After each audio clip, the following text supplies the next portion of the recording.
Hello everyone, welcome to our channel. हम solve कर रहे हैं सोशियोलॉजी के कुछ मोस्ट इम्पॉर्टेंट एमसीक्यू जो कि आपके अपकमिंग एग्जाम्स में पूछे जा सकते हैं। तो देर न करते हुए शुरू करते हैं आज की वीडियो। पहला क्वेश्चन आपकी स्क्रीन पर है। दुर्खीम के अनुसार निम्नांकित में से कौन एक आधुनिक आर्थिक विकास की पूर्व शर्त है? मॉडर्न इकोनॉमिक डेवलपमेंट के लिए कौन सा प्री रिक्वेसाइट है यहाँ पर दुर्खीम के अकॉर्डिंग? ऑप्शन में है सामूहिक प्रतिनिधित्व, सामूहिक चेतना, यांत्रिक सुदृढ़ता और सावयवी सुदृढ़ता। तो दुर्खीम के अकॉर्डिंग पूछ रहा है और आधुनिक समाज के बारे में पूछ रहा है। तो दुर्खीम ने आधुनिक समाज में बताया था कि ऑर्गेनिक सॉलिडरिटी बहुत ज़्यादा होगी, सावयवी सुदृढ़ता यहाँ पर रहेगी, तभी ये समाज विकास कर पाएगा। तो डी ऑप्शन यहाँ पर राइट होगा, क्योंकि सामूहिक चेतना की मात्रा कम हो जाएगी, यांत्रिक सुदृढ़ता नहीं होगी और सामूहिक प्रतिनिधित्व तो यहाँ पर बात नहीं हो रही है। तो डी ऑप्शन आपका करेक्ट होगा। अगला प्रश्न देखेंगे। प्रौद्योगिकी का पूछ रहा है कि प्रौद्योगिकी को किससे शेप मिलता है, किससे स्वरूप मिलता है? ऑप्शन में है समाज, संस्कृति, पर्यावरण या उपयुक्त सभी। तो ये आसान सा प्रश्न है। जो टेक्नोलॉजी होती है वो प्रभावित होती है समाज के अनुसार, समाज की संस्कृति के अनुसार और जो वहाँ का पर्यावरण है उसके अनुसार। तो प्रौद्योगिकी को तीनों से स्वरूप मिलता है। यहाँ पर उपयुक्त सभी जो है ये राइट हो जाएगा। अगला प्रश्न देखेंगे। राधा कमल मुखर्जी ने अपने समाजशास्त्रीय शोध में विधितांत्रिक ढांचा शामिल किया है। जो फ्रेमवर्क है, मेथोडोलॉजी है, कौन सी राधा कमल मुखर्जी ने अपनाई है? अपना जो उनका समाजशास्त्रीय शोध रहे हैं, कौन कौन से इसमें से अपनाए हैं? तो आपको कूट से आंसर मैच करना है। तो पहले देखते हैं कौन कौन सा उन्होंने प्रयोग किया था। तो उन्होंने प्रयोग किया है स्ट्रक्चरल फंक्शनल, यानी कि संरचनात्मक कार्यात्मक प्रयोग किया है। इसके अलावा तुलनात्मक विधि अपनाई है और इन्होंने ट्रांस डिसिप्लिनरी जो अप्रोच है, पार अनुशासनात्मक दृष्टिकोण, इसको अपनाया है। तो आपका कूट बनेगा ACE। ACE को हम अगर ऑप्शन में देखेंगे तो सी ऑप्शन में आपके ACE तीनों हैं, तो सी ऑप्शन आपका यहाँ पर करेक्ट होगा। अगला प्रश्न देखेंगे।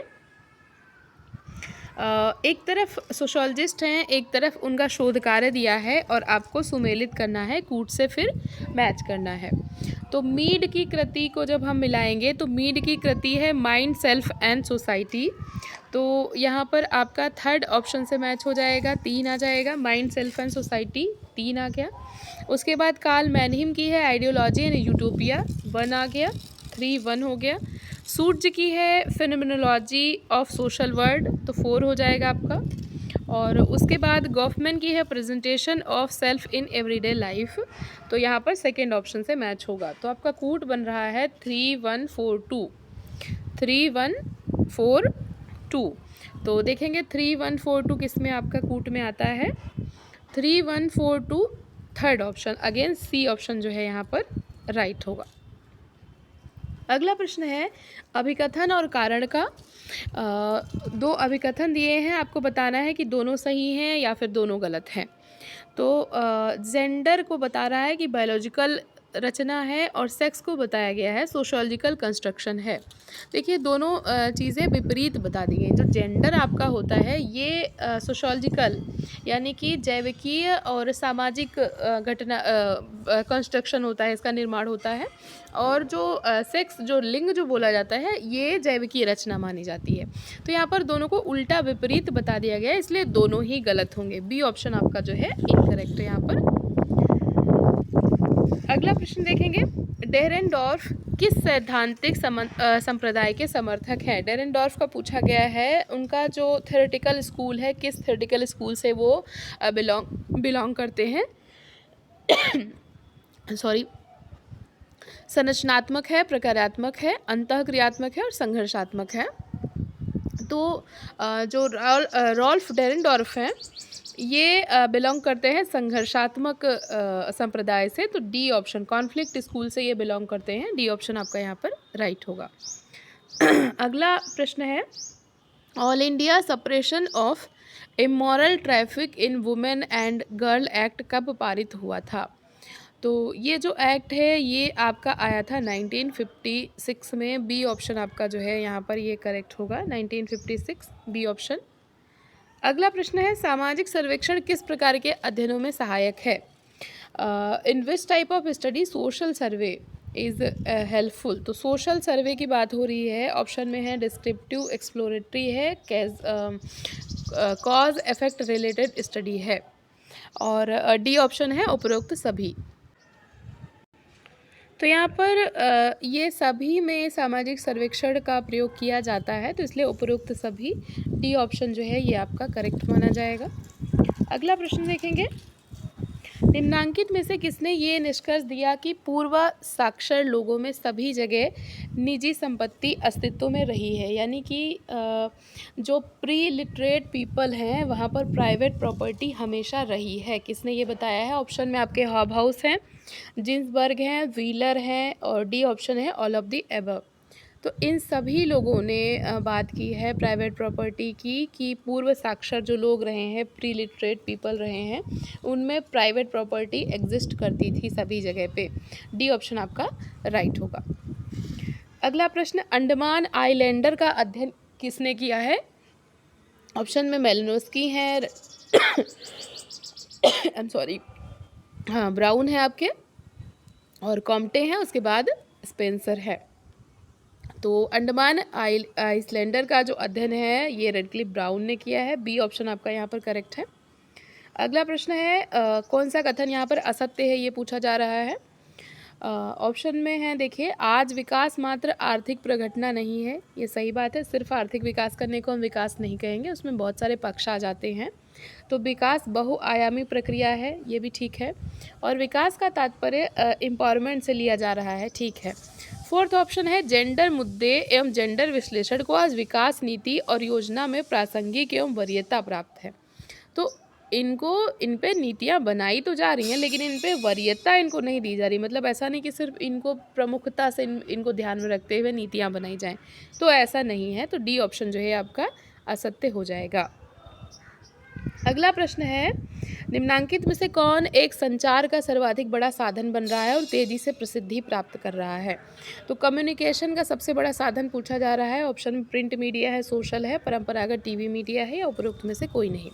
तो आपको पता है, आप लोग अभी जैसे मुझसे जुड़े हुए हैं, ऐसे बहुत सारे लोगों से जुड़े हुए होंगे, और हम लोग किस माध्यम से जुड़े हुए हैं? सोशल मीडिया के माध्यम से जुड़े हुए हैं।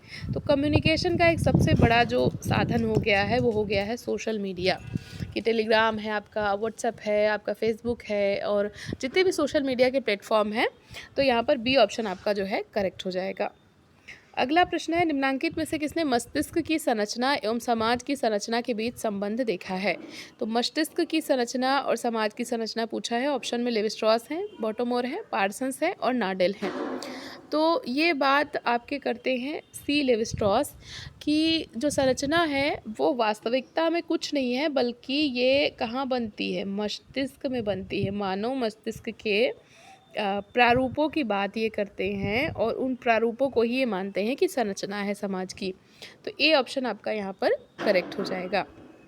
अगला प्रश्न है, उपकल्पना अनिवार्यता किस प्रकार की शोध प्ररचना के लिए आवश्यक नहीं होती है? मतलब कौन से जो शोध प्रकार है, रिसर्च डिज़ाइन है, उसमें हाइपोथेसिस अनिवार्य नहीं होती है कि बनाना ही है। ऑप्शन में है एक्सप्लोरेटरी है, डायग्नोस्टिक है, डिस्क्रिप्टिव है, और एक्सपेरिमेंटल है। तो जब हम डिस्क्राइब कर रहे हैं किसी चीज़ को, सिर्फ उसका वर्णन दे रहे हैं, तो अगर हम सिर्फ किसी घटना का वर्णन दे रहे हैं तो ज़रूरी नहीं है कि हम कोई हाइपोथेसिस बना के चले।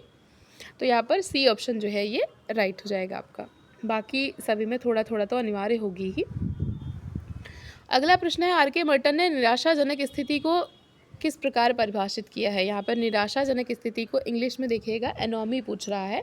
तो एनोमी को उन्होंने क्या कह के डिफाइन किया है? एनोमी की बात कर रहा है यहाँ पर। ऑप्शन में आपके हैं सांस्कृतिक लक्ष्य एवं संस्थागत साधनों के बीच में पार्थक्य, वस्तुवाद एवं गैर वस्तुवाद संस्कृतियों के मध्य में स्पर्धा है, वांछित लक्ष्य एवं प्राप्त लक्ष्यों के मध्य में अंतराल है, इसके अलावा सामाजिक प्रथा एवं सामाजिक मूल्यों के बीच में संघर्ष है। तो मर्टन की बात हो रही है, और जब एनोमी की बात होती है तो मर्टन कहते हैं कि कुछ संस्थागत साधन हैं और कुछ हमारे लक्ष्य हैं, जब उनके बीच में सामंजस्य नहीं बैठ पाता है, मतभेद होता है, अलगाव होता है, इसको हम कहेंगे एनोमी है। तो ए ऑप्शन जो है आपका यहाँ पर करेक्ट हो जाएगा।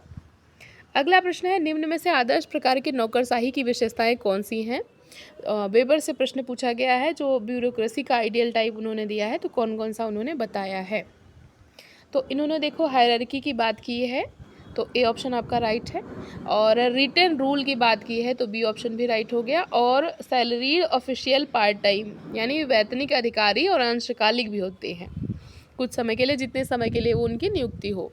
तो सी, ए बी सी होगा। फोर्थ ऑप्शन है कि no separation of official and personal life, ऐसा वेबर ने नहीं बात की है। ऑफिशियल लाइफ अलग होगी और पर्सनल लाइफ अलग होगी, वो ये कहते हैं। और यहाँ पे कहा जा रहा है कि दोनों लाइफ में कोई सेपरेशन नहीं होगा, तो ये जो है ये नहीं उन्होंने बात की है। तो ए बी सी तीन बात करते हैं वो।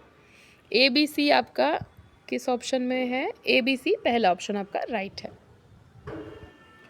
अगला प्रश्न देखेंगे, ई गवर्नेंस के लाभ पूछ रहा है। ई गवर्नेंस के क्या लाभ हैं? तो पहला, सक्षम एवं लागत बचत। तो जब भी हम ई गवर्नेंस की बात करते हैं, सारी चीज़ें ऑनलाइन हो जा रही हैं, तो कॉस्ट सेविंग है और इफ़ेक्टिव बहुत ज़्यादा है, क्योंकि आप कहीं से भी बैठ के अपनी कंप्लेन वगैरह कर सकते हैं, गवर्नमेंट तक वो चीज़ें पहुंच जाती हैं, तो इफ़ेक्टिव है और साथ में बचत होती है इससे। और इसके अलावा ट्रांसपेरेंसी, यानी कि पारदर्शिता बढ़ी है। किसी भी आयोग का आप उसकी जो है डेटा निकाल सकते हैं, उसके बारे में जानकारी ले सकते हैं, कंप्लेन कर सकते हैं। करप्शन इससे कम हुआ है, भ्रष्टाचार जो है कम हुआ है। तो सभी हैं, उपरोक्त सभी यहाँ पर हो जाएगा।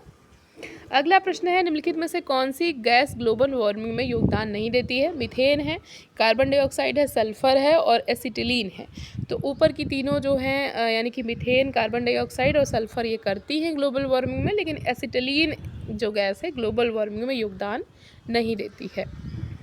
अगला प्रश्न है, वर्चुअल कम्युनिटी को क्या कहा जाता है? ऑनलाइन कम्युनिटी, वेब कम्युनिटी, या ऑनलाइन एंड वेब दोनों कम्युनिटी, या उपरोक्त में से कोई नहीं। तो वर्चुअल कम्युनिटी जो है ये ऑनलाइन और वेब दोनों कहा जाता है। अब आपके लिए आज का प्रश्न है, ये जो टर्म है वर्चुअल कम्युनिटी, ये कॉन्सेप्ट किसने दिया है? इससे जो संबंधित राइटर हैं उनका नाम आपको बताना है। कमेंट सेक्शन में कमेंट करके ज़रूर बताइए। अगला और आज का अंतिम प्रश्न है, पर्यावरणीय समस्याओं को सर्वप्रथम वैश्विक स्तर पर किस वर्ष औपचारिक मान्यता प्राप्त हुई? ऑप्शन में है 1942, 1952, 1962 और 1972। तो पर्यावरणीय समस्याओं को एक सम्मेलन हुआ था वैश्विक स्तर पर 1972 में, और तब से इसको बहुत ज़्यादा औपचारिक मान्यता प्राप्त हुई। तो डी ऑप्शन आपका करेक्ट हो जाएगा। तो ये थे आज के प्रश्न। आई होप आपको वीडियो यूज़फुल लगेगी। अपना स्कोर कमेंट करके ज़रूर बताइएगा। ऐसे ही पढ़ते रहिए, अपने गोल की तरफ आगे बढ़ते रहिए। वीडियो देखने के लिए थैंक यू सो मच।